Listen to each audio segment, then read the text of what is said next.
நாகை மாவட்டம் கீழையூர் காத்தாயி அம்மனின் அருள் அடியவர்கள் அனைவருக்கும் வணக்கம்.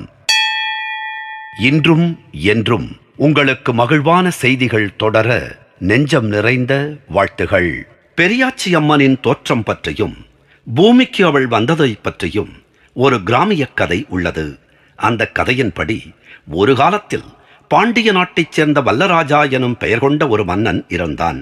அவன் ஆட்சியில் பலரையும் கொடுமைப்படுத்தி வந்தான். மக்களுக்கு மட்டுமல்ல, ரிஷி முனிவர்களுக்கும் அவனால் பெரும் தொல்லைகள் தோன்றின. அவன் ராட்சசர்களையும் அசுரர்களையும் தன் கையில் வைத்திருந்தான். அதனால் அவனை யாராலும் ஒன்றுமே செய்ய முடியவில்லை. அதே நேரத்தில் அவனுக்கு துணையாக இருந்த அரக்கர்களும் அசுரர்களும் தம்மை பாதுகாத்துக் கொள்ள பெரியாச்சி அம்மனை துதித்து வந்தார்கள். அப்படி வாழ்ந்து கொண்டு கொடுங்கோல் ஆட்சியை நடத்தி வந்தவன் ஒருமுறை ஒரு முனிவர் மூலம் ஒரு சாபத்தை பெற்றான். அவளுக்கு பிறக்க இருந்த குழந்தை பிரசவமானதும் அந்த குழந்தையின் உடல் உடனே பூமியை தொட்டுவிட்டால் அவன் அழிந்து விடுவான். அவனது நாடும் அழிந்துவிடும். மேலும் அவனது குழந்தையே அவனுக்கு மரணத்தை ஏற்படுத்தி தரும். மாறாக அது பூமியை தொடாமல் ஒரு நாள் இருந்துவிட்டால் அதற்கு பிறகு ஒன்றும் ஆகாது. அந்த மன்னனுக்கு வெகுகாலம் குழந்தை பாக்கியமே இல்லாமல் இருந்தது. ஒருமுறை அவனுடைய மனைவி கர்ப்பவதி ஆயினாள். பிறக்கும் குழந்தை பூமியை உடனே தொட்டுவிட்டால் தனக்கு மரணம் சம்பவிக்கும் என்றாலும் அந்த சாபம் தோல்வியடைந்து விட்டால் அதற்கு பிறகு தனக்கு ஆபத்து கிடையாது என்பதை தெரிந்து வைத்திருந்தவன் என்ன செய்வது என தவித்தான்.